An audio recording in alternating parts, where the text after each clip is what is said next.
لا حول ولا قوة إلا بالله العلي العظيم. أعوذ بالله من الشيطان اللعين الرجيم. بسم الله الرحمن الرحيم. الحمد لله الذي هدانا وما كنا لنهتدي لولا أن هدانا الله. لقد جعلت رسول ربنا بالحق سيدنا وشفينا وهادي نبينا مولانا مولى الثقلين جد الحسن والحسين أبي القاسم محمد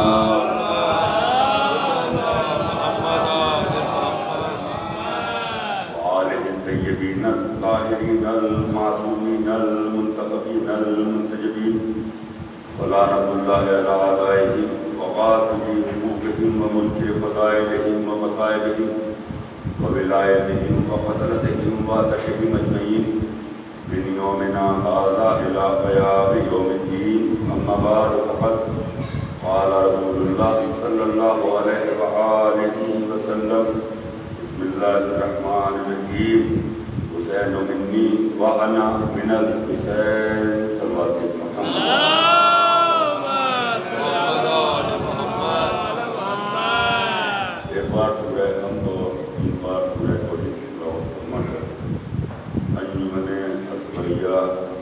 کہ جو بھی ممبران مرحوم ہو چکے ہیں ان سب کی اثر ثواب کے لیے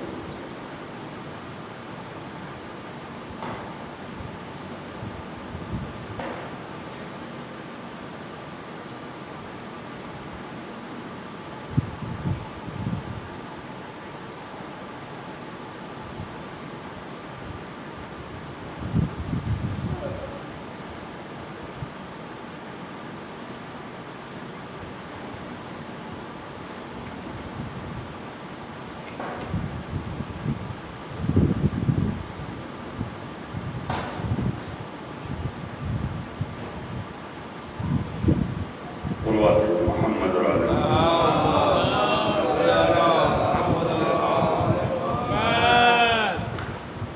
واجب احترام کے سامنے آپ لوگوں کے لیے سشرے مجالس آخری کڑی زندگی سے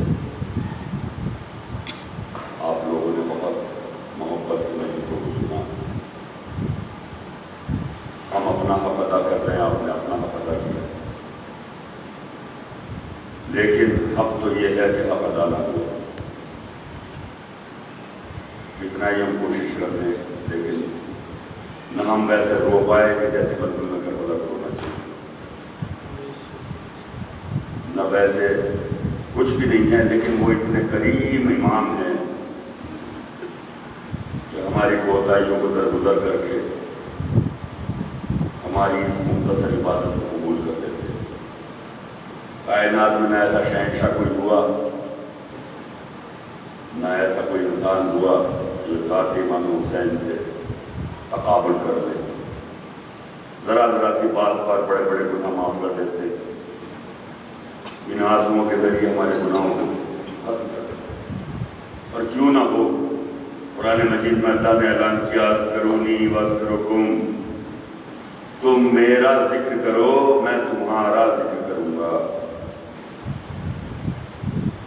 تو ہم بھی ذکر کرتے ہیں تو اللہ بندوں کے ذریعے کہیں نہ کہیں ہمارے ذکر کرا دیتا ہے.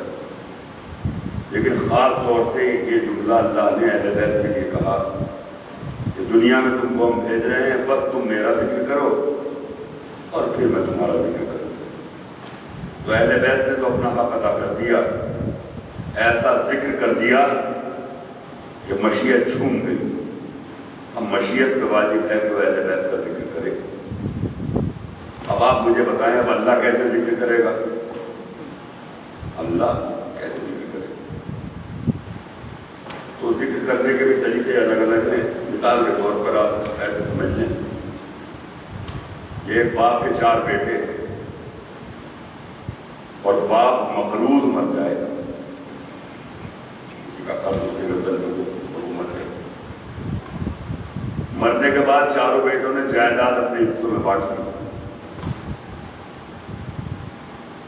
3 بیٹوں نے تو جائیداد کا جو حصہ تھا تو اپنے زندگی کو آگے بڑھایا، لیکن باپ کا قرض ادا نہیں کیا۔ ایک بیٹا بہت ہی شریف النفس تھا، اس نے جو اپنے حصے میں جو اس کو ملا تھا اس کے بدلے میں اس کو بیچ کے اور باپ کا قرض ادا کر دیا، اور خود ایک چھوٹے سے گھر میں مثال کے طور پہ کرائے کے مکان میں رہ رہا ہے، مزدوری کر کے اپنے بچوں کو پیٹ کر رہا ہے۔ اور جن 3 بیٹوں نے جائیداد کا بٹوارا کر لیا تھا وہ ترقی کر گئے۔ تو دنیا کی نظر میں کامیاب ان کو کہا جاتا ہے کہ جو ترقی کر رہا ہے، کہ انہوں نے مکان بڑھیا بنا لیا، ان کے پاس گاڑی بھی ہے، ان کے پاس کار بھی ہے، ان کے پاس یہ بھی ہے۔ اور جو دوسرا آخری بیٹا ہے اس نے باپ کا قرض ادا کرنے کے لیے باپ کی جائیداد کو صرف کر دیا اور خود غربت زدہ زندگی گزارا ہے، تو اس کو لوگ کامیاب نہیں کہیں۔ اب آپ ایمان سے بتانا کہ اللہ کی نظر میں کون کامیاب ہوا؟ اللہ کی نظر میں تو وہی کامیاب ہے نا جس نے باپ کے قرض کو ادا کر دیا۔ وہ دنیا میں بھلے غربت میں، لیکن اس کو جو قیامت کے دن ملنے والا ہو تو کسی کو پتہ ہی نہیں کہ کیا ملنے والا ہے۔ دنیا میں انسان عیش و عشرت کر لے، لیکن آخر میں جب لوگوں میں قیامت ہوگا تو ہر چیز کا حساب دے دیا جائے گا۔ ایسے ہی اہل بیت نے اپنا ذکر کر دیا، اب اللہ پہ واجب ہے کہ اہل بیت کا ذکر کرے۔ اب لوگ کہیں گے کہ صاحب اللہ تو سب پہ واجب کرتا ہے، اب اللہ پہ کون واجب کر سکتا ہے کہ اللہ پہ واجب؟ کبھی کبھی کچھ چیزیں ایسی ہوتی ہیں کہ ہم لوگ آپ لوگ بھی خود کچھ چیزیں اپنے اوپر واجب کر لیتے ہیں۔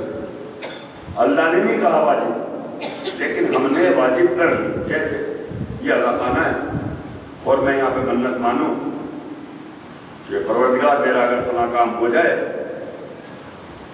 تو اس اذا خانے میں 1000 روپیہ بطور نذرانہ پیش کروں۔ اب میرا کام اگر ہو جائے تو وہ 1000 روپیہ ادا کرنا واجب ہو گیا۔ اب 999 نہیں چلے، اب 1000 دے دیں۔ تو ایسے ہی اللہ نے ذکر کرنا اہل بیت کا اپنے اوپر واجب کر دیا، اپنے اوپر واجب کر دیا۔ جیسے 4 بیٹوں میں سے ایک بیٹے نے باپ کا قرض ادا کرنا اپنے اوپر واجب کر لیا، تو لائق بندہ وہ ہو گیا، لائق بیٹا وہ ہو گیا۔ اب ایسے ہی پوری کائنات میں سب اللہ کے بندے ہیں، لائق بندہ وہ کہلائے گا جو اللہ کے واجبات کو ادا کرے۔ لائق بندہ تو وہ کہلائے گا۔ اللہ نے اہل بیت سے وعدہ کر لیا تم میرا ذکر کرو میں تمہارا ذکر کروں گا۔ اب اہل بیت نے اپنا ذکر حق ادا کر دیا، رسول اللہ نے ایسے ذکر کیے کہ فاقوں کے ساتھ ذکر ہو رہا ہے، مولا کائنات نے ایسے ذکر کیے کہ ضربت لگ رہی ہے تو کہہ رہے ہیں خود تو برب الکعبہ۔ امام حسن نے ذکر کیا، شہزادی کونین نے ذکر کیا، امام حسین نے تو حد کر دی، نو کے نیزہ پہ بھی ذکر الہی کرتے چلے گئے۔ چوتھے امام نے اور اس سے منزل آگے طے کی کہ قید خانوں میں بھی سجدوں کے نشان چھوڑ گئے۔ تو جو اتنا ذکر کر جائیں تو اب اللہ پہ واجب ہے ان کا ذکر کرے، تو اب اللہ نہ بولتا ہے تو خود ذکر کیسے کرے؟ اس لیے اللہ کے واجبات ہم پر واجب ہیں۔ تو اب ایک ہی قوم نظر آئی جو اللہ کے واجبات کو ادا کر رہی ہے ذکر اہل بیت کر کے۔ اور پوری کائنات میں آج یہ دیکھ لیجیے، ہم لوگ تو کچھ نہیں کرتے، لیکن جو انسان اللہ نے سب خلق کیے ہیں، کسی کو سائنس کا علم دے دیا اور وہ ترقی کرتے ہیں، انہوں نے بڑے بڑے بیرومیٹر بنا دیے ہیں، پیمانے بنا دیے ہیں۔ آج وہی سائنٹسٹ یہ کہتے ہیں کہ پوری دنیا میں سب سے زیادہ اگر کوئی صدا بلند ہے تو وہ ہے اذان کی، کیونکہ صدائے اذان 24 گھنٹے ہو رہی ہے، کیونکہ وقت کی بات ہے۔ وہاں یہ وقت ہے ایک اذان ختم ہوئی دوسری کا وقت، دوسری ختم ہوئی تیسری، یعنی پوری دنیا میں ایک سرکل بنا ہوا ہے، 24 گھنٹے اذان ہو رہی ہے۔ اور اذان کے بعد سب سے زیادہ ذکر اگر کوئی ہو رہا ہے تو مجلس امام حسین۔ یہ ہم نہیں کہہ رہے، سائنس کہہ رہی ہے، کیونکہ کسی نہ کسی عنوان سے 12 مہینے 24 گھنٹے ایک مجلس امام حسین کی ضرور ہوتی ہے۔ لوگ کہتے ہیں کہ عزاداروں کو مار ڈالو، تاکہ مجلس ختم ہو جائے، لیکن ایک اللہ تعالیٰ دنیا سے جاتا ہے، پیچھے 50 مجلس امام حسین چھوڑ کے چلا جاتا ہے. آج تیجے کی مجلس ہے، آج 10ویں کی مجلس ہے، آج 20ویں کی مجلس ہے، اب 6ویں کی مجلس ہے، کسی کو توفیق ہوئی اب مجلس ترغیب ہے، اب یہ ہے، اب برسی ہے، اب یہ ہے. لیکن مجلسیں جتنی بھی مرحوم کے سارے سباب کی ہو، مجلسوں کا عنوان مجلس امام حسین ہی ہوگا. یہ سلوات لے جائیں.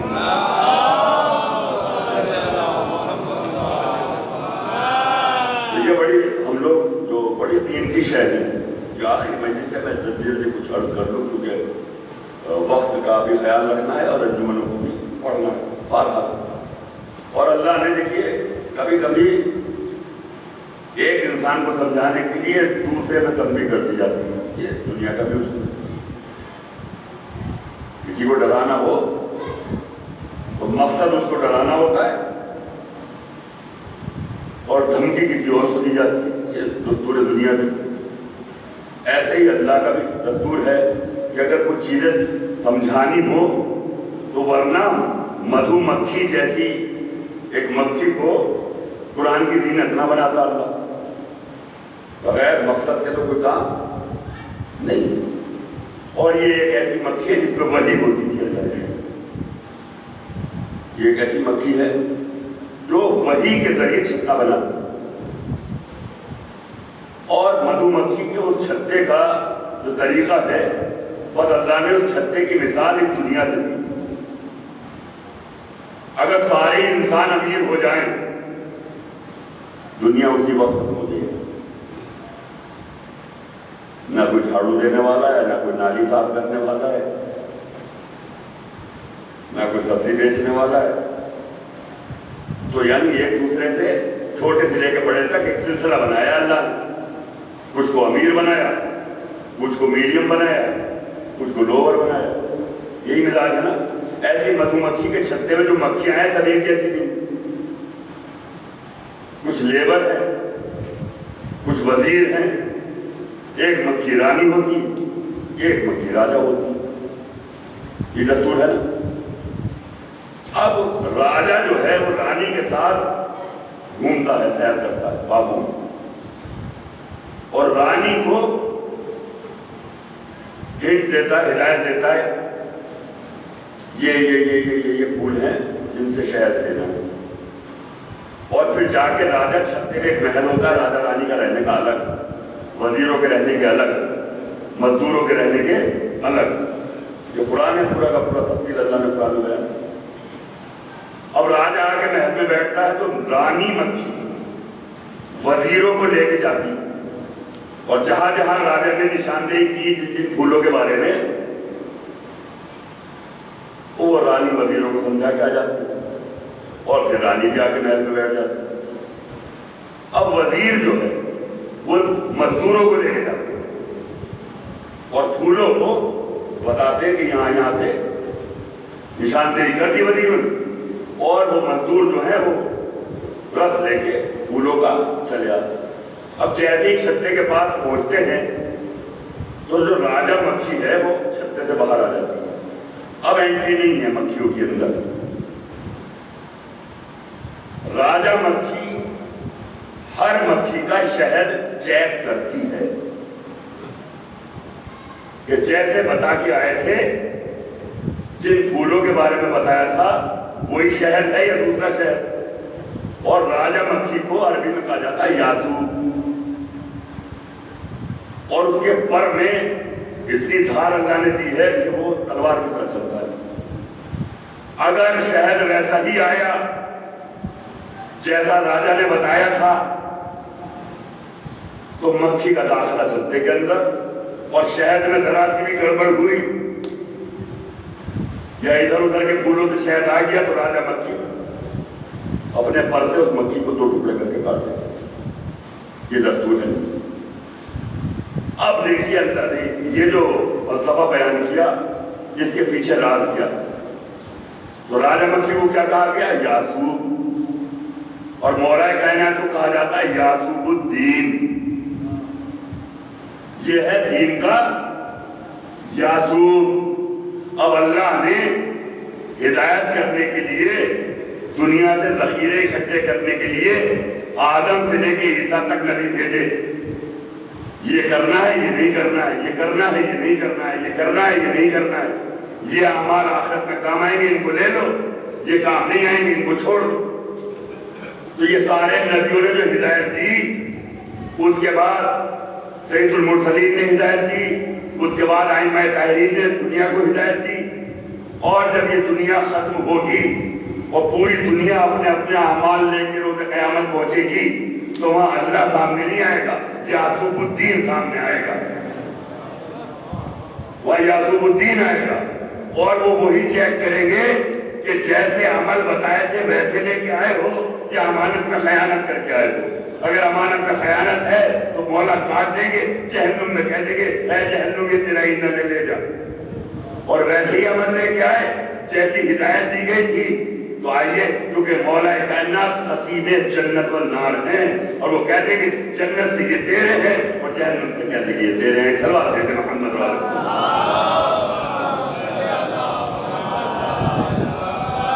تو اس لیے اپنے اعمال کو صحیح کریں، جو برزخ میں زیادہ راہ کی ضرورت پڑی۔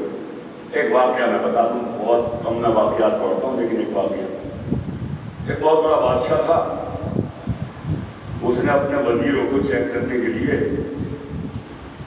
3 وزیروں کو اکٹھا کیا اور ایک تھیلا دے دیا، بولے میرے باغ میں جاؤ اور اس میں اچھے اچھے پھل لے کے آؤ۔ ایک وزیر جو تھا جلد باز تھا، جلدی بہت کرتا تھا کام کرنے میں، اس نے جو ہے پھل کچے پکے گلے سڑے بھر لیا تھیلا، اور بھر کے اوپر تو اچھے اچھے رکھے، نیچے تو سب بھرا۔ ایک آلسی تھا، اس نے کیا کام کیا، کون توڑے پھل، اور تھیلے میں نیچے تو کباڑا بھر لیا اور 4-6 پھل توڑ کے اوپر رکھ دیا کہ تھیلا پھلوں سے بھرا ہوا نظر ہے۔ اور تیسرا جو تھا وہ بہت عقل مند تھا، بادشاہ کے حکم کو بہت ہی سیریس لیا اس نے، اور اس نے چن چن کے اچھے اچھے پھل سے تھیلا بھرا۔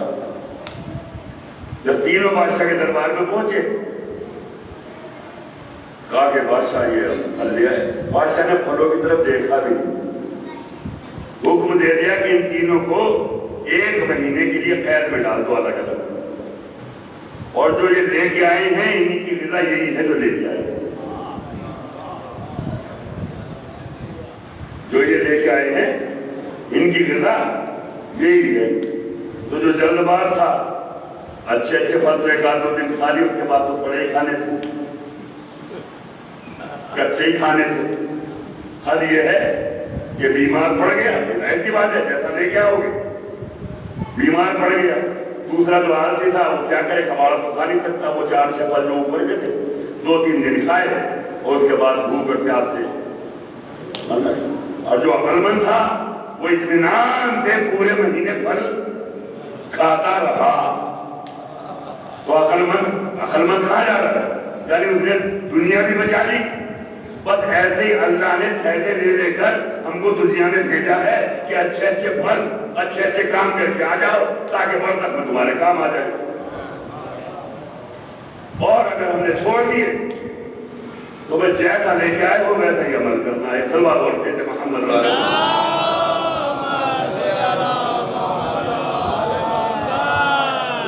برزخ میں بھی یہی عالم ہے، جیسا زیادہ راہ ہے ویسا ہی کام آئے گا۔ بہتر ہے کہ یہاں سے چنندہ اچھے اچھے پھل لے کے جائیں، ایسا کام کر کے ہم جائیں دنیا سے۔ بس مقصد حسین یہی ہے کہ دلوں سے بغض و نفاق کو ختم کیا جائے، اور صرف اللہ کی اطاعت کی جائے، اس کے رسول کی اطاعت کی جائے، اور اہل بیت کی اطاعت کی جائے۔ عالم کوئی اس کیٹیگری میں آج کل ہم لوگ بولتے ہیں کہ اگر پیسے والا ہے، 4-6 گاڑیاں ہیں، 10-20 حواریوں کے ساتھ چلتے ہیں تو بہت بڑا عالم ہے، اور اگر وہ حلال کی روزی کما رہا ہے، معمولی کپڑے پہنتا ہے، جیسا ہو سکے اپنے بچوں کو حلال روزی کماتا ہے، وہ اس دنیا کی نظر میں نہایت ہی بولے گا ہے۔ عالم ہوتے تو آج کروڑپتی ہوتے. تو یہ کون سی بات ہوئی؟ اور یہ بھی رسول اللہ نے ارشاد فرما دیا کہ آخری زمانے میں عالم جو ہے لباس سے پہچانے جائیں گے.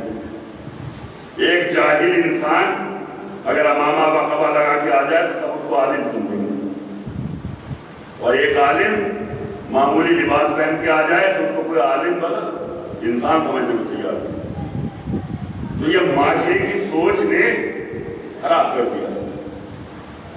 تو علم کی اہمیت کو سمجھیے، کیونکہ علم سے بڑی کوئی شے نہیں.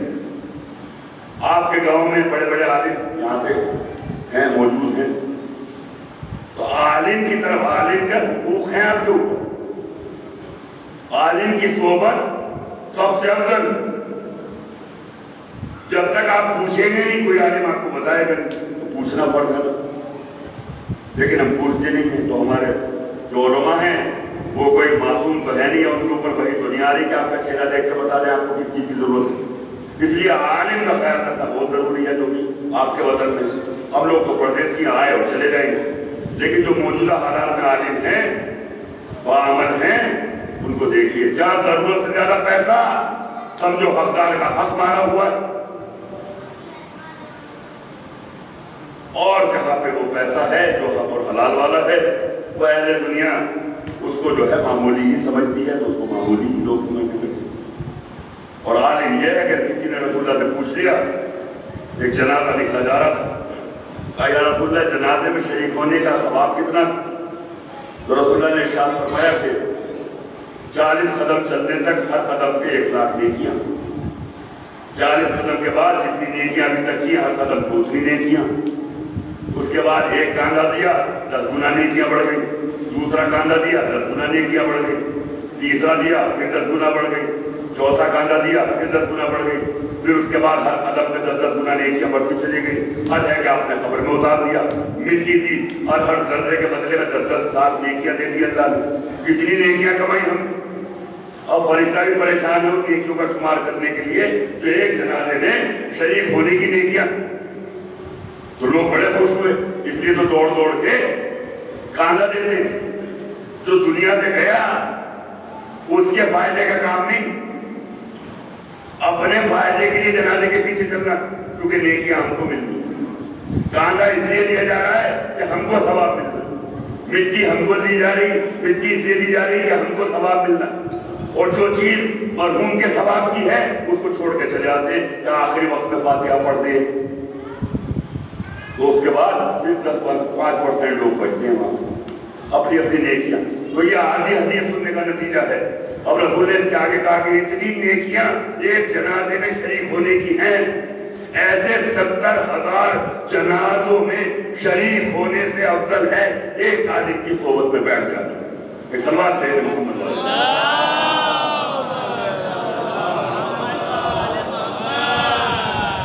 کیونکہ اگر عالم ہوگا تو آپ کو گڈھے میں نہیں لے جائے گا. عالم ہوگا تو آپ کو جہنم کی طرف ہدایت نہیں کرے گا.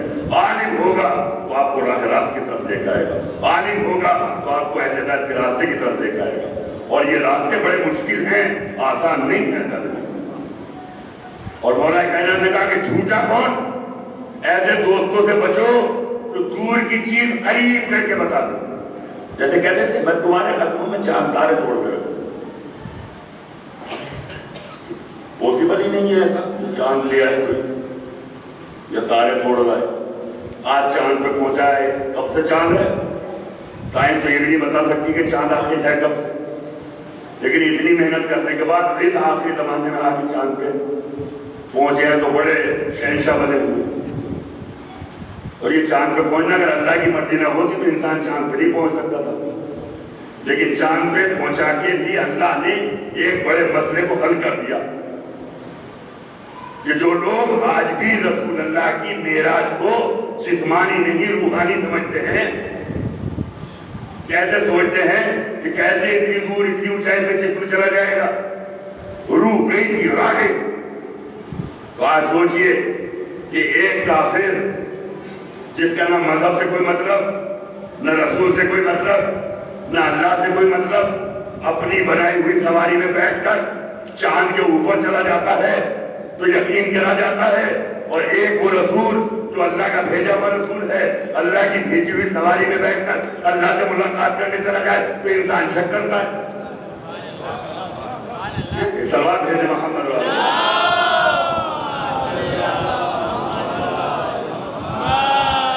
یہ تو انسانوں کی بات ہے، جو شک رسالت جن کے بزرگوں نے کیا وہ آج تک شک رسالت میں پڑے ہوئے ہیں، لیکن الحمدللہ لیکن ہم نے نہ تو رسول پر ویسا ہی ایمان ہے، میں اس بات کو کئی بار میں اس میں ریپیٹ کر چکا ہوں، لیکن جو جملے ایسے ہیں تو ان کو بار بار ریپیٹ کیا جاتا ہے۔ ہم حقیقت میں صحیح معنوں میں اطاعت رسول کرنے والے لوگ ہیں۔ ہم نے حضرت علی کو حضرت علی کے کہنے سے امام نہیں مانا، رسول نے کہا یہ امام ہے تو مانا۔ ہم نے حضرت علی کو امیر المومنین حضرت علی کے کہنے سے نہیں کہا، رسول اللہ نے کہا کہ علی میرے بعد بولا ہے امیر المومنین کہہ کے سلام کرو، تو ہم نے امیر المومنین مانا۔ اور ہمارے ائمہ بھی اتنا احتیاط برتتے کہ چھٹے امام کو کسی نے امیر المومنین کہہ کے سلام کر لیا تو امام نے سلام کا جواب نہیں دیا، منہ پھیر دیا۔ اس نے کہا مولا کیا آپ ہمارے مومنین کے امیر نہیں ہیں؟ کہا کہ بے شک ہم مومنین کے امیر ہیں، لیکن ہم امیر المومنین صرف ہمارے جد علی بن ابی طالب جو ہمارے بھی امیر المومنین ہیں۔ تو یہ ہے اسلام، یہ نہیں کہ ہر کسی کو ایرا کہہ رہا تو خیرہ کو امیر المومنین امیر المومنین امیر المومنین، اور تمہارے امیر المومنین سے کہنے سے کیا ہوتا ہے؟ اللہ نے جس کو امیر المومنین بنا دیا وہ اس کی عظمت ہے۔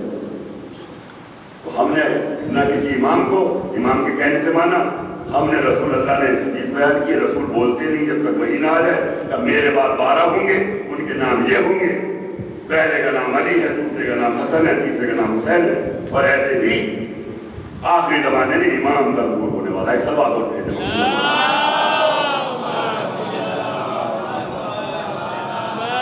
محترم، زمانہ جتنا آگے آئے گا اس کو آپ یہ نہ سمجھے کہ اچھے دن آنے والے ہیں۔ جب تک غیبت ہے دن برے سے برے آنے والے ہیں۔ اچھے دن تو امام کے آنے کے بعد ہی آئیں گے۔ ایسا کوئی کچھ کہے زمانہ خراب سے خراب تر ہوتا جائے گا، اور یہ رسول اللہ کی حدیث ہے کہ جب دنیا ظلم و جور سے بھر جائے گی، اور ایسے ویسے نہیں، صبح کو انسان مسلمان ہوگا دوپہر کو کافر ہو جائے گا، شام کو ہوگا رات میں کافر ہو جائے گا۔ کیا سمجھ رہے ہیں آپ؟ ایسی اسلام تھوڑی ہے، اپنے عقیدے بچانے بھاری پڑ جائے گا، اور جب جدال آئے گا تو اس کا عالم کیا ہوگا؟ وہ کہے گا کہ مجھے خدا مانو، اور جب جدال آئے گا تو اکال پڑ جائے گا، نہ زمین سے دانا پیدا ہو رہا نہ آسمان سے بارش ہو رہی۔ یہ اس وقت کے لوگوں کا امتحان سخت ہے، اور جدال کہے گا بھوکے مر رہے ہو، میں تم کو کھانا دیتا تم مجھے خدا مانو۔ اور جو جدال کے جال میں پھنس گیا وہ بچوں کی محبت میں کہ بچے تڑپ رہے بھوک سے، تو کھانا مانگ لیا اور وہ دے بھی دے گا کھانا، تو ایمان تو گیا نا۔ یہیں تک نہیں، بچے بھوک سے مر جائیں گے تو وہ کہے گا میں آج زندہ کر دیتا ہوں تمہارے بچوں کو، مجھے خدا مانو۔ اچھا امام کہتے ہیں وہ زندہ کر کے بھی دکھائے گا، لیکن وہ زندہ نہیں کرے گا، بلکہ شیطان اور جنات کے بچوں کو ان کے بچوں کی شکل میں وہاں بٹھا دے گا اور ان کے بچوں کو غائب کر دے گا، اور ماں باپ سمجھیں گے ہمارے بچے زندہ ہو گئے۔ تو کتنا سخت مسئلہ ہے، جب تک امام آئیں گے جب تک جنہیں کتنے اپنا آپ کو مومن کہنے والے کافی ہو چکے ہوں۔ تو اس لیے جو ابتدا ہماری صحیح ہوگی تو انتہا بھی صحیح ہوگی۔ اس لیے اگر آج ہم نے آلسی والا کردار اپنایا یا جلد باز والا کردار اپنایا تو یہ جلد بازی کا نتیجہ ہوگا، یہ آلس پن کا نتیجہ ہوگا کہ امام کے آنے سے پہلے ہماری ایمان ختم ہو جائے گا۔ اگر ایمان کو بچانا ہے تو ایمان کی سخت راہوں سے چلنا ہوگا۔ یہ ہتھیلی پر جنت نہیں بڑھ رہی ہے، ان کی منزلوں کو طے ہے۔ آپ درجات کو بلند کریں اپنے، بے شک یہ ہے کہ روز قیامت بخت دیے جائیں گے، وہ الگ میٹر ہے، لیکن ابھی تک جتنے لوگ دنیا سے گئے ہیں ابھی نہ کچھ جنت میں نہ جہنم میں، سب برزخ کے سفر میں۔ برزخ میں منی جہنم ہے اور منی جنت ہے. یعنی ادھر قبر میں ہم گئے، اعمال اچھے ہیں تو کھڑکی کھل جائے گی جنت کی طرف سے، ایک چھوٹی سی جنت. اور اعمال خراب ہیں، اہل بیت کے مخلوق دنیا سے جا رہا ہے تو اس کی قبر سے جہنم کو کھول دیا جائے گا، اس کی قبر آگ کے انگار کو گزر جائے گی. تو ہم کیا چاہتے ہیں کہ منی جنت سے گزرتے ہوئے بڑی جنت تک پہنچ جائیں یا جہنم کی طرف سے چلے جائیں؟ اس لیے لالچ دنیا کو چھوڑا جائے، حقداروں کے حق کو ادا کیا جائے. یہ مقصد امام حسین ہے. اتنی بڑی قربانی دے کے اگر اس ایمان کو بچایا ہے تو یہ ایمان اتنا قیمتی ہے، اس کو ہم کو خود کو اپنے ایمان کو بھی بچانا ہے، اپنے بچوں کے ایمان کو بھی بچانا ہے. آج معاشرے کی خرابی کیا ہو گئی؟ معاشرے کی خرابی آج یہ ہو گئی کہ لڑکیاں دولت مند شوہر پسند کرتی اور لڑکے خوبصورت ہونا چاہتے. اس لالچ اور فریب کے چکر میں سارا نسلوں کا معاملہ خراب ہو گیا. نہ تو دولت شادی کرنے کی وجہ ہونی چاہیے، نہ خوبصورتی شادی کرنے کی وجہ ہونی چاہیے. دین کو اہمیت دیجیے. دیندار ہے تو شادی کریے چاہے وہ غریب کیوں نہ ہو. وجہ اس کی یہ ہے کیونکہ اگر دیندار ہے تو اللہ نے اس سے وعدہ کیا وہ بھوکا نہیں مرتا، وہ عزت نفس کے ساتھ زندگی گزار دے گا. لیکن اگر دولت کے چکر میں شادی کی، پتا چلا کہ ہم نے صاحب بہت بڑے سرکاری سروس میں ہے، پی سی ایس سے لڑکا سے شادی کر لی اور شادی کرنے کے 4 دن کے بعد اس کی نوکری چلی گئی، تو کیا کرو؟ کیا کرو؟ وہ بہت بڑا بزنس مین ہے، بزنس میں گھاٹا بھی ہو سکتا ہے، کس کو یقین ہے کہ کل کیا ہونے والا ہے؟ لیکن دیندار کا یقین ہے کہ اس کا آج بھی اچھا ہے اور کل بھی اچھا ہے. تو ہم نے دین کو ترک کر دیا، ہم نے دولت دنیا میں. اس لیے مولا کائنات نے کہا کہ اپنے لیے زوجہ تلاش مت کرو، اپنے بچوں کے لیے ماں تلاش کرو. اگر اچھی نسل چاہتے ہیں تو ان بچوں کی اچھی ماں کا انتخاب کرو تو تمہاری نسل اچھی ہو جائے. اور آپ نے خوبصورتی کو دیا تو خوبصورتی بھی زیادہ دن نہیں رہتی، دولت کو ترجیح دی تو دولت بھی نہیں رہتی. تو اس لیے بہت سی لڑکیاں بیٹھی رہ جاتی ہیں شادی کے چکر میں کہ ان کی طرف کوئی متوجہ نہیں. اور یہ سب سے سخت مرحلہ ہے. حضرت سلیمان اتنی بڑی حکومت کرنے والے ایک بدصورت لڑکی کو دیکھ کے بس اتنا جملہ دل میں سوچا کہ اتنی بدصورت لڑکی اس سے کون شادی کرے گا. اللہ کو یہ جملہ اتنا ناپسند آیا کہ جس انگوٹھی کے طاقت پر وہ حکومت کیا کرتے تھے، دریا میں پانی پیا انگوٹھی انگلی سے نکل گئی، اور جیسے انگوٹھی نکلی پوری حکومت ان کی وقت ختم ہو گئی. نہ تخت ہے، نہ تاج ہے، نہ جنات ہے، نہ چرند ہے، نہ پرند ہے. اب تنو تنہا اور راستے میں گھوم رہے ہیں. وہی لڑکی جس کو بدصورت کہا تھا وہ اپنے گھر لے آئے کہ آپ پردیسی آئیے میرے گھر. اس نے کھانا کھلایا. جب تیسرا دن گزرا تو اس نے کہا یا تو آپ میرے سے نکاح کریں یا پھر آپ چلے جائیں. کہا کیوں؟ کہا کہ اب معاشرہ انگلی اٹھانے لگا. تب سلیمان کہاں جاتے؟ اسی لڑکی سے ان کو عقد کرنا پڑا. اور جب عقد ہو گیا تب سمجھ میں آیا نبی خدا تھے. پھر رو رو کے توبہ کی پروردگار میری غلطی ہے کہ میں نے تیری بنائی ہوئی مخلوق میں عیب نکال دیا. اور رو رو کے توبہ کی اور نبی کی توبہ اللہ نے قبول کر لی. تو مچھلی کا کاروبار ہوتا تھا اس لڑکی کیا. اب یہ بھی کہ مچھلی پکڑنے کے لیے ایک دن جو جال میں مچھلی آئی اور اس کو کھانا بنانے کے لیے اس کا پیٹ شکم کو چاک کیا تو وہ انگوٹھی نکل آئی. ادھر توبہ قبول ہوئی، پھر انگوٹھی مل گئی. انگوٹھی کو پہنتے پھر تخت و تاج مل گیا. تو اگر آپ نے یہ کہہ کر ایک دیندار لڑکی کو ٹھکرا دیا کہ وہ بدصورت ہے تو آپ کا تخت و تاج ختم ہو جائے گا، آپ کی رزق کی برکتیں ختم ہو جائیں گی. اس لیے للہ کے بعد کیا اللہ کیا جائے. ایک سلوات بھیجے محمد.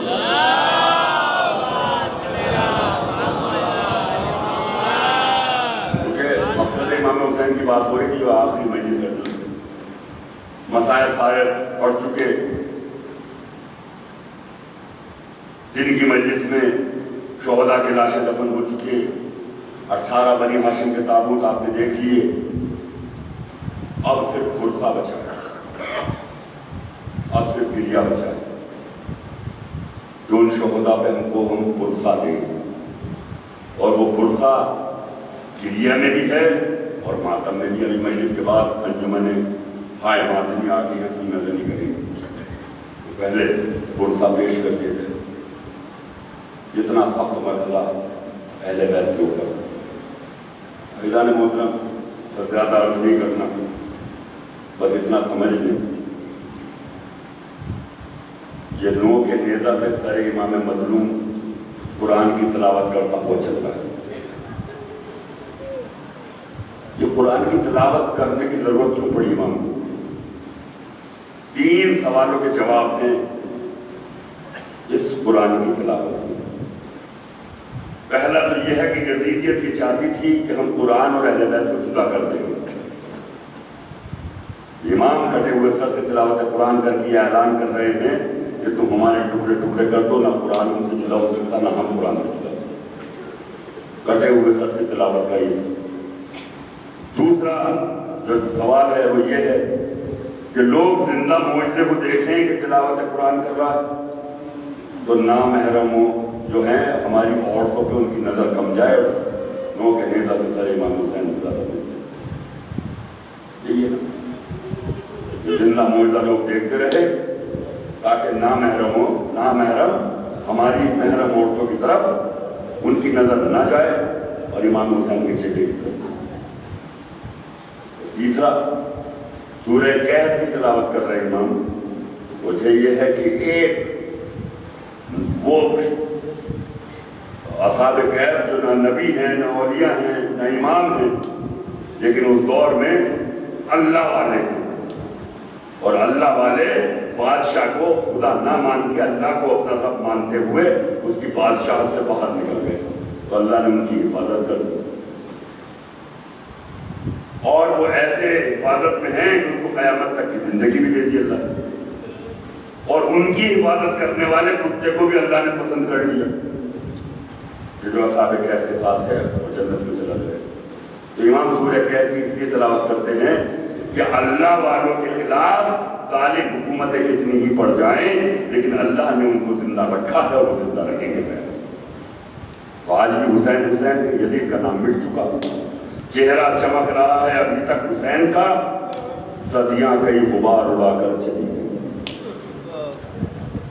حسین حسین ہر مذہب و ملت میں حسین، یہ حسین کی ایسی قربانی کا، اب یہ جگہ قربانی تو امام حسین نے دے دی، لیکن اب سب سے سخت مرحلہ سید سجاد کے ساتھ ہے۔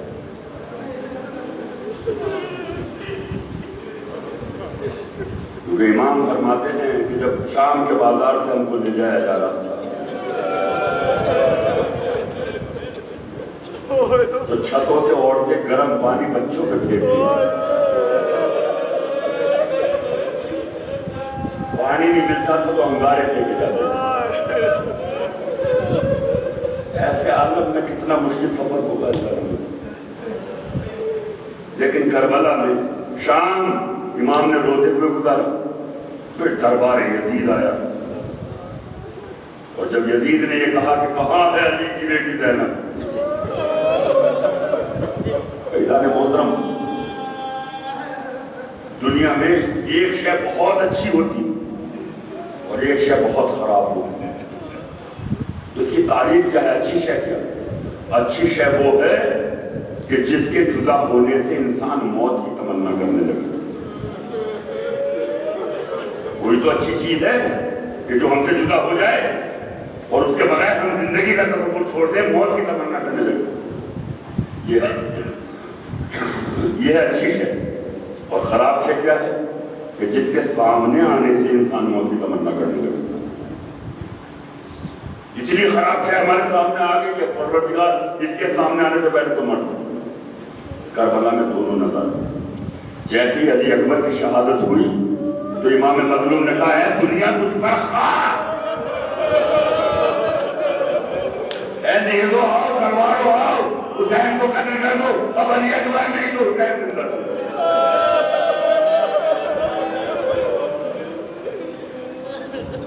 یہ سب سے اچھی شے تھی اولاد، اور علی اکبر جیسی اولاد۔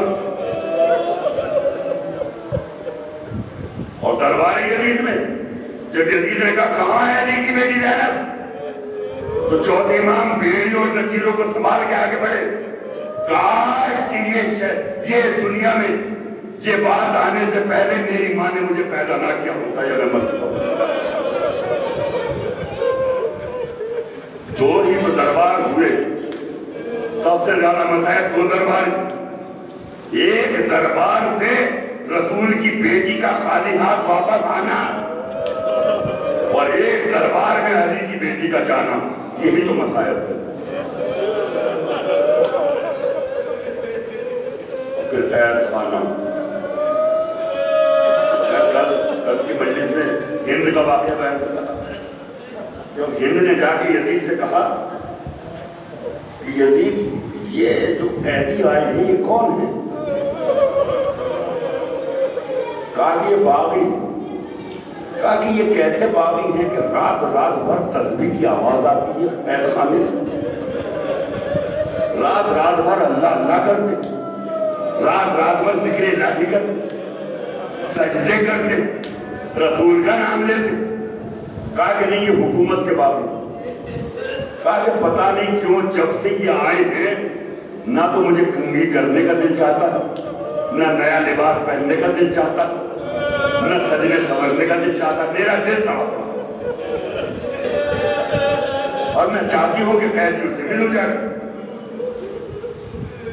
کیونکہ اہل بیت کا تو احسان تھا نا ہند پر، جناب زینب کی کنیزی میں رہی، امام حسین نے اس کی حرمت کو پامال ہونے سے بچایا۔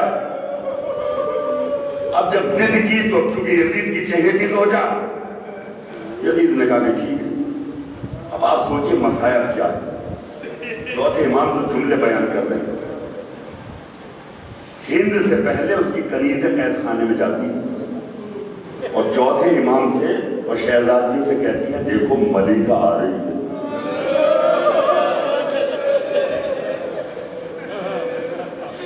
گردن جھکا کے رکھنا،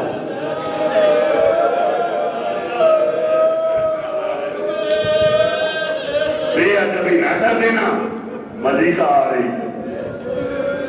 چوتھے امام یہی تو کہتے ہیں کہ کیسا مصائب تھا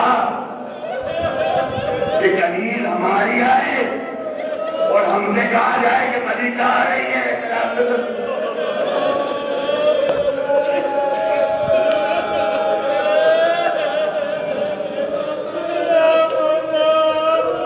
چوتھے امام کے برابر میں ایک کرسی ڈال دی گئی، یہ کس لیے؟ کہا کہ ملکہ آ رہی ہے، وہ زمین پہ تھوڑے بیٹھ گئے، وہ کرسی پہ بیٹھے، امام زمین پہ بیٹھے۔ یہ تو کنیزوں نے اپنی طرف سے کام کر دیا، لیکن جیسے ہی ہند آئی اور اس نے چوتھے امام کے چہرے کو دیکھا، کہا یہ قیدی تو لگتا ہے چند دن میں دنیا سے رخصت ہو جائے گا۔ اور وہ بیویوں کی طرف جانے لگی، پھر رکی۔ کنیزوں نے کہا کہ یہ کرسی آپ اس پہ بیٹھے، قیدیوں کو اندر سے بلا لاتے، کہا کہ نہیں کرسی ہٹا دو، میرا دل تو زمین پہ بیٹھنے کو چاہ رہا ہے۔ اور وہ چوتھے امام سے بولے کہ آپ کے بدن سے مجھے آقا امام حسین کی خوشبو آ رہی ہے، آپ کون ہیں؟ امام نے کہا آبا وطن، ٹھکانہ کیا کا قید خانہ،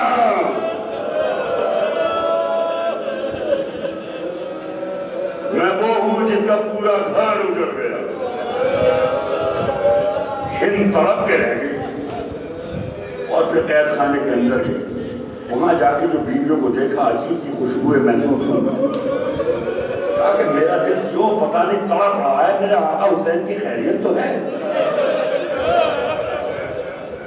اور جیسے ہی ہند کے آنے کی خبر جناب زینب کو پہنچی تو اپنے بالوں کو چہرے پہ ڈال لیا کہ ہند نہ پہچان دے،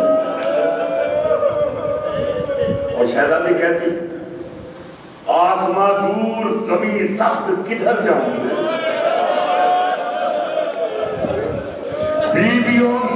دیکھو اور مانو کہ مر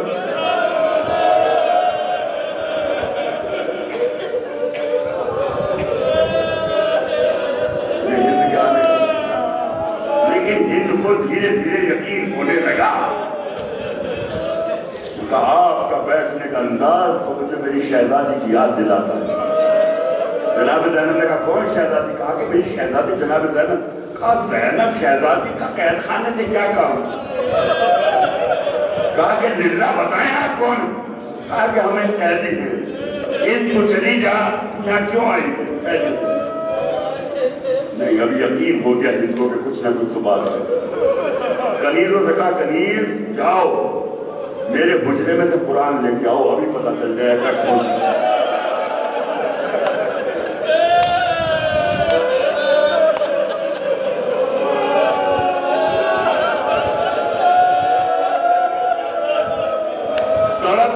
بیٹی کہتی ہے قرآن کیوں؟ کیا مجھے معلوم ہے کہ جس شہزادی سے میں نے قرآن پڑھا، قرآن میری شہزادی کا طواف کرتا تھا.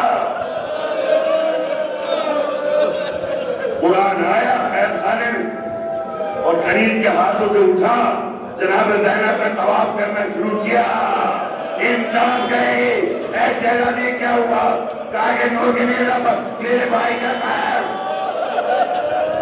میرا اکبر کا سر، میرے قاسم کا سر، میرا عباس شہید ہو گیا، ہم کو قیدی بنا دیا گیا. یہ حسین کی یتیمہ سکینہ ہے، یہ ام کلثوم ہے، یہ رباب ہے. چولہا اجڑ گیا.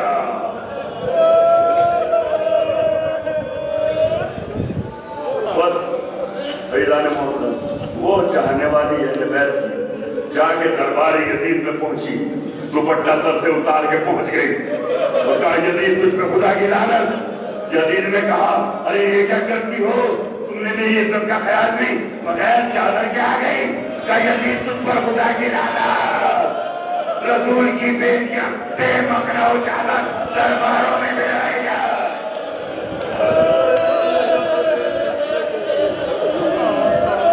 ارے گھٹنا سی کنیز بغیر چادر کا تو تجھے غیرت آ رہی.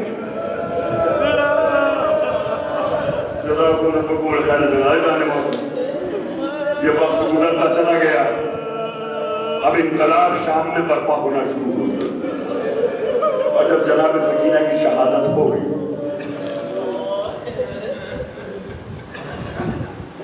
شہادت کیسے کی کہ شہزادی سو رہی تھی. سوتے سوتے چیخ مار کے روئی، اٹھی، میرے بابا میرے چچا آئے ہیں. جناب زینب نے کہا سکینہ نہیں تمہارے بابا نہیں. بچی روئے جا رہی ہے، روئے جا رہی. شہزادی کا رونا شام کی بیویوں تک پہنچا. بیویاں خیمے زندان کے دروازے پہ آئیں. بچی کیوں رو رہی؟ کہا اپنے بابا کو یاد کرتے. عورتوں نے اپنے مردوں کو غیرت دلائی. سب یزید کے دربار کو گھیر لیا کہ جب حسین کی بچی اپنے بابا کو یاد کر رہی ہے تو حسین کو بلا دے. یزید نے دیکھا کہ انقلاب برپا ہو جائے. اس نے سر امام مظلوم کو قید خانے میں بھیج دیا. بچی نے بابا کا سر لیا، لبوں پہ لب رکھ دیے، رخسار پہ رخسار رکھ دیے اور دو جملے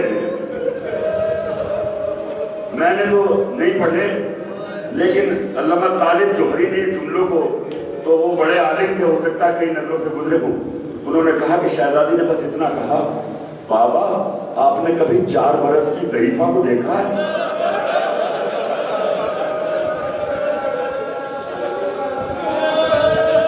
آنکھیں کھول کے دیکھیے آپ کی 4 برس کی سکینہ اتنا ظلم سہتے سہتے ضعیفہ ہو گئی. اور سر حسین سے آنسو بہنے لگے. بچی نے بابا کے سر کو سینے سے لگایا اور روتے روتے خاموش ہو گئی. جناب زینب نے سوچا کہ بچی تھک کے بابا کو ملے تو رخسار پہ رخسار رکھ کے تھک کے سو گئی. لیکن جیسے جناب زینب آگے بڑھی اور جناب سکینہ کی نبض کو دیکھا، چیخ مار کے کہا انا للہ و انا الیہ راجعون. یتیمہ قید خانے میں کتنی پیاسی یتیمہ تھی کہ جب بہت دیر ہو گئی چوتھے امام نے پوچھا پھوپھی اماں کیا میری بہن کو غسل ہو گیا؟ تو جناب زینب نے کہا سید سجاد غسل تو چھوڑو، ابھی تو زخموں سے کرتا نہیں نکل پا رہا ہے، اتنے تازیانے کھائے ہیں کہ کرتا زخموں میں پیوست ہو گیا۔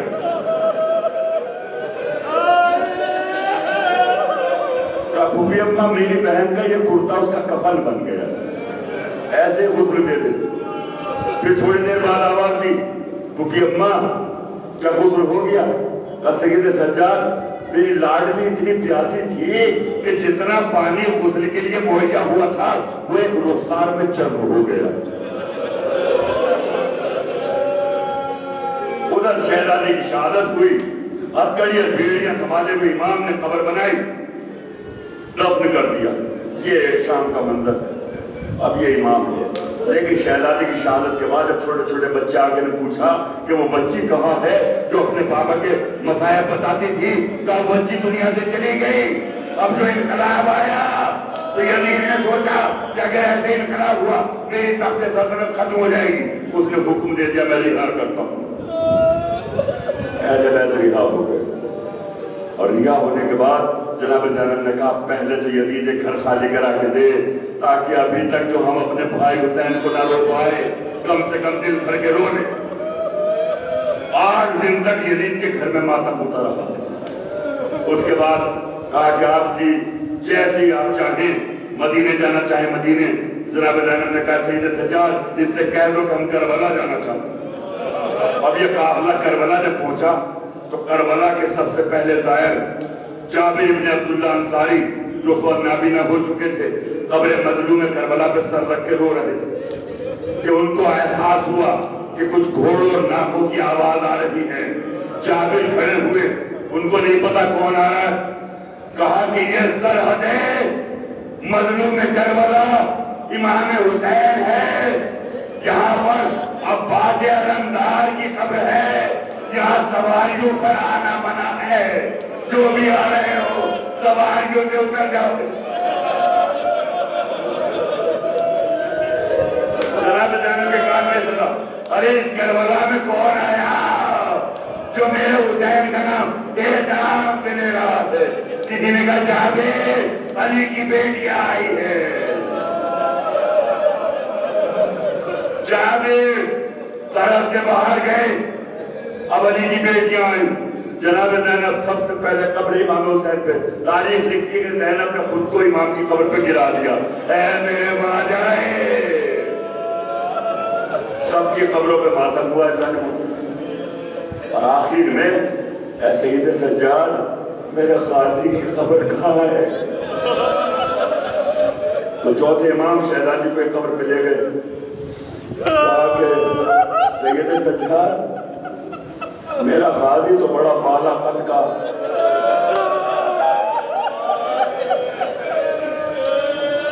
یہ تو مجھے کسی بچے کی خبر کہا پھوپھی اماں میرے چچا کو کیونکہ شبیہ امیر المومنین تھے، بغض علی نے لوگوں نے تلواروں سے ٹکڑے ٹکڑے کر دیا۔ میں نے قبر بنائی، ابھی تو بس آخری جملے بتایا کہ بس میں آخری مسائل پہ کربلا میں چہل و پناہ کے اہل حرم مدینے آ گئے، اور جب مدینے پہنچے تو مدینے کے باہر قافلے کو روک دیا گیا اور خیمے لگا دیے گئے۔ بشیر سے کہا یہ علم لے کے جاؤ اور بنی ہاشم قبیلے میں اعلان کر دو جو قافلہ عراق گیا تھا وہ واپس آ گیا۔ بشیر گئے، جیسے یہ خبر سنی تو جناب ام البنین حضرت عباس کے بیٹے فضل کے ساتھ باہر آئے۔ فضل نے بشیر سے کہا بشیر میرے بابا کا عالم تیرے ہاتھ میں کیوں ہے؟ کہا کہ شہزادے میں امام کے حکم سے آیا ہوں، قافلہ آ چکا۔ یہ خبر جناب فاطمہ صغرا کے کانوں تک پہنچی۔ 7 برس کی بچی عصے کے سہارے سے چل رہی، 3 بیٹیاں باپ کے غم میں وقت سے پہلے ضعیف ہو گئی۔ پہلی رسول کی بیٹی، بابا کے بعد جو مصیبتیں پڑی، بال سفید ہو گئے، کمر جھک گئی، 18 برس میں ضعیفہ۔ ایک بچی فاطمہ زہرا باپ کے غم میں 7 برس میں ضعیفہ۔ ایک بچی 4 برس کی سکینہ باپ کے غم میں 4 برس میں ضعیفہ۔ اور جب قافلہ بیرون مدینہ روک دیا گیا تو جناب زینب نے چوتھے امام سے کہا سید سجاد ہم کس جگہ پر آ گئے؟ کہا بھوبی اماں مدینے میں آ گئے۔ یہ شہزادیاں ایسی تھیں کہ جنہوں نے اپنے گھر سے اپنے نانا کا شہر بھی نہیں دیکھا تھا کہ مدینہ ہے کیسا۔ اور 28 رجب کو ہی گھر سے باہر نکلی تو محفل میں بیٹھ کے سفر طے کر دیا۔ اب جو آئی تو مدینے کو پہچان نہیں پائی۔ جیسے ہی سنا جناب ام کلثوم سر و سینہ پیٹ کے کھڑے ہوئی، اے مدینہ ہمارے آنے کو قبول نہ کرنا، ہم تیرے شہنشاہ کو کھو کے آ گئے۔ اے مدینہ تیرے شہنشاہ کو کھو آئے۔ بیویوں میں کوہرام مچا۔ جناب فاطمہ زہرا جناب ام البنین کے ساتھ پہنچی وہاں پر، کنیز بھی ساتھ ہے۔ جناب فاطمہ زہرا نے اپنی کنیز کو بلایا کیونکہ چوتھے امام باہر ٹیک لگا کے بیٹھے ہوئے تھے، اور جناب فاطمہ زہرا نے کنیز سے کہا کہ یہ جو ضعیف بیٹھا ہے نا،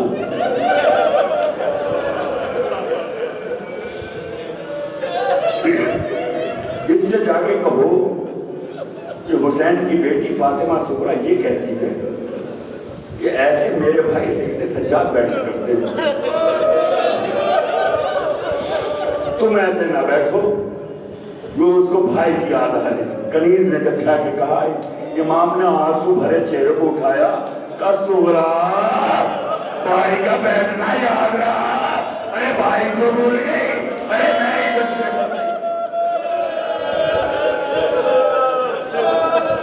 تو میرا بھائی سید سجاد۔ پر بھائی نے بہن نپٹ کے روئی اور جناب زینب سے نپٹ کے روئی، کہا کہ بابا ارے زہرا کیا پوچھتی ہو، یہ کبھی شہادت میری آنکھوں کے سامنے ہوئی۔ جب سب کی شہادت سن لی تو جناب رباب کی گود کو غور سے دیکھتی تھی، ساری بیویوں کے آغوش کو دیکھتی تھی۔ تو جناب زینب نے کہا زہرا کیا دیکھتی ہو؟ کہا کہ میرے بھائی علی اصغر کا جھولا کہاں ہے؟ زہرا علی اصغر کا جھولا تلاش نہ کرو۔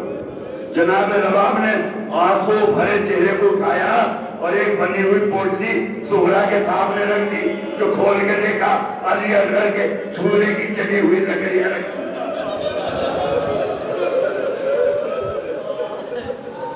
سب مل کے بہت روئے۔ اب نانا کی خبر پہ شہزادی پہنچی۔ جیسے ہی قبر رسول پہ پہنچی تو تاریخ میں لکھا کہ ناقے سے گرا دیا جناب زینب، اور جانے کے بعد اتنا کہا نانا میں آپ کو حسین کا پرسہ دینے آئی، نانا میں عباس کا پرسہ دیتی، نانا میں علی اکبر کا پرسہ دیتی، میں قاسم کا پرسہ دیتی، میں عمر محمد کا پرسہ دیتی، میں 72 کا پرسہ دیتی ہوں۔ نانا تمہاری امت نے اتنا ستایا کہ تاریخ کے جملے ہیں، تاریخ کے جملے ہیں۔ کہا کہ نانا اگر آپ کے پہلو میں نامحرم نہ ہوتے تو میں اپنی پشت کے زخم دکھاتی کہ آپ کی امت نے آپ کی بیٹی نے غلط کیا۔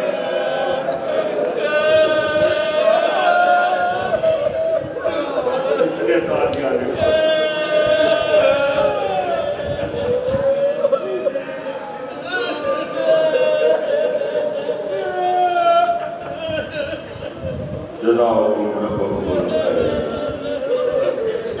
خدا آپ کو کسی غم میں نہ رلائے سوائے غم ایمان میں۔ الہی بحمد لہا وبہا وبالغا، پروردگار ہماری مختصر عبادت کو قبول فرما، پالنے والے ہمارے گناہان کبیرہ اور صغیرہ کو معاف فرما، ہمارے توفیقات اور درجات کو بلند فرما۔ پروردگار ہمیں کوئی غم نہ دینا سوائے غم مظلوم کربلا۔ پالنے والے جہاں جہاں بھی شیعہ حیدر کرار ہیں ان کو اپنی اقدامات میں رکھ، پالنے والے حق کے پرچم کو بلند کر دے، ظلم کو نیست و نابود کر دے۔ پروردگار جو مخلوق ان کے قرضے کو ادا کر دے، جو بے روزگار ان کو روزگار کامل نہ دے، جو برسر روزگار ان کو روزگار میں ترقی نہ دے۔ پالنے والے جو بیمار ہیں، بے حق کے بیمار ہیں، کربلا شفایا۔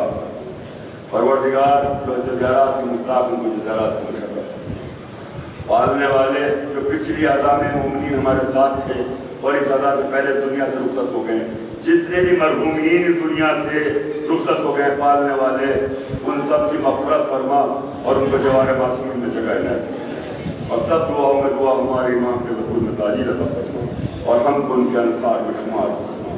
ربنا تقبل منا انک انت السمیع العلیم۔ ایک بار سورہ حمد اور 3 بار سورہ توحید کی تلاوت فرما کر انجمن اصغریہ کے جو عہدیداران ممبران اس دنیا سے جا چکے ہیں، تمام مرحومین کے لیے ایسا